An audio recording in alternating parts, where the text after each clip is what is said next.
మా తమ్ముడు వెళ్ళారంట. వచ్చే దారిలో వాళ్ళకి యాక్సిడెంట్ అయ్యింది. అయితే ఆ యాక్సిడెంట్లోని మా అన్నగారికి చిన్న చిన్న గాయాలే తగిలిందంట.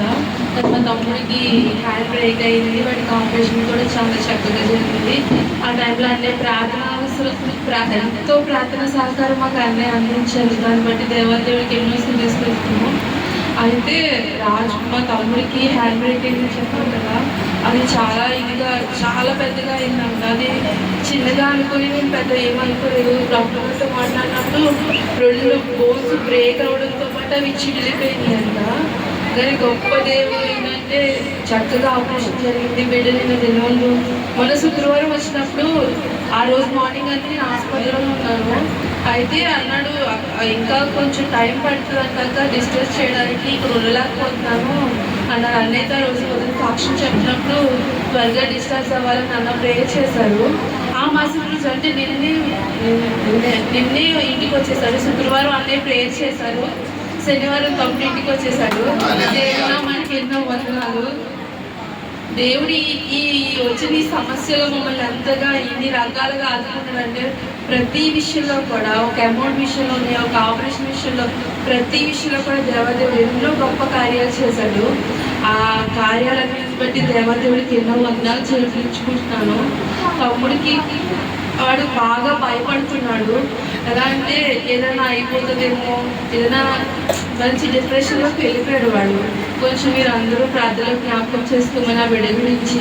అలాగే నేను శుక్రవారం వచ్చినప్పుడు మనసులో ఒకటి అనుకుని వచ్చాను, నా తల్లి ఈ మధ్య దేవుళ్ళకి నడవడం, ఫాస్టింగ్ ఉండి ప్రేయర్స్ చేసుకోవడం అన్నీ మొదలుపెట్టింది. కానీ ఈ యాక్సిడెంట్ అని జరిగి ఈ మధ్య నా హెల్త్ బాగోకపోవడం, చిన్న చిన్న సమస్యలకి చూసి మధ్య దేవుళ్ళకి వచ్చేస్తాను కదా, అందువల్ల మనందరికీ ఇలా వస్తుందేమో, ఇలా జరుగుతుందేమో అని ఒక ఆలోచనలోకి వెళ్ళిపోతుంది. ఆ రోజు తండ్రి రోజు మా అమ్మతో ఎలాగైనా మీరు మాట్లాడండి, ఎలా అయితే మళ్ళీ మా తల్లి అందుకు వెళ్ళిపోద్ది అన్నీ కొంచెం ఉంటాయి కదా. నేను ఏంటంటే మా అమ్మగారి ఇంటికి వెళ్ళినప్పుడు భయంగా వెళ్ళకూడదు, ఎవరైనా ఏమన్నా అంటారేమో, లేదా నేను పండుగ పేరు మీద వెళ్ళకూడదు. నా తల్లికి నేను మా ఇంటికి వెళ్ళాలంటే నేను ఒక ధైర్యంగా వెళ్ళాలి. ఒకరు ఏమన్నా అంటారేమో, ఏదైనా గమనం పూజ చేస్తూ ఇంట్లో అందరూ మా చుట్టాలందరూ ఉంటారు కదా, వాళ్ళందరూ ఇంటిలో బాధి కంగకల్లా ఆడుతూ ఉంటుంది. మా అమ్మ అంటే ఇంటి దగ్గర ఎవ్వరు లేదు, ఒక్కదాన్ని ఏ పంటకి వెళ్ళను, వెళ్ళినా తనకి చాలా ఎక్కువ పని అయిపోద్ది. మా అమ్మని పండుగకి వెళ్ళాము, ఒక్క సంక్రాంతికి కూడా పండుగ అయిపోయాక మరుసటి రోజు వెళ్తాము.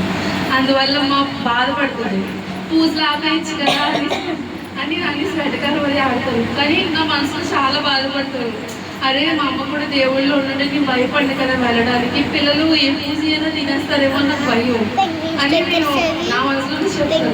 కానీ ఏదో ఒక రోజు నా తల్లి రక్షణలోకి రావాలి, నా తల్లి ఇంటి వారు 7 పెద్దలు, నాకు అది 7 ఒక్కజల్లు, వాళ్ళందరినీ నడిపించాలన్నది నా ఆశ.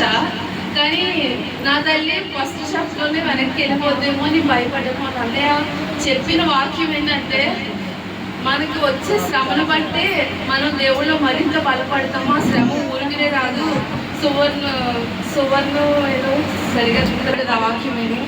తర్వాత తన మైండ్లో ఉన్న ఆలోచనలు తీస్తామని నేను ఎంతగానో చెప్పాను. కానీ అన్నే వాక్యం విన్నాక మన శ్రమలు గుండా వెళ్తేనే దేవుడు మనం మరింతగా బలపరుస్తాడు అనేసి తనకు తానే మళ్ళీ నాకు చెప్పింది. లేదు నేను మళ్ళీ మాట్లాడుతుంటే అదే విషయం గురించి మాట్లాడుతుంటే, లేదమ్మా అలా కాదంటే అవునమ్మా అదే వాక్యం చెప్పారు కదా, ఈరోజు నాతోనే మాట్లాడారు అన్నది.